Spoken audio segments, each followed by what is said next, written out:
oo, may rason para mag-alanganin tayo, pero yung presumption ay nananatili pa rin. Siya'y nakatakbo, siya'y registered voter, may passport siya, na Pilipino siya, nasa nagsasabing hindi, napatunayan yon.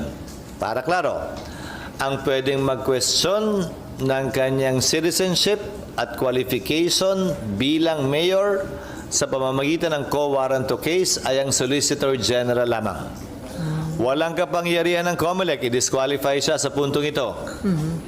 Kung isususpindi man siya ng DILG, hindi ko alam kung anong rason. Baka sabihin nila, tingin nila, hindi siya citizen. So, dapat may basihan doon. So, sir, nasa kami Kung babalik tanawan ninyo, di ba sabi, hindi daw kilala yung si Mayor. nanay. Ay, nanay. Chinese yung tatay. But if you remember the case of Senator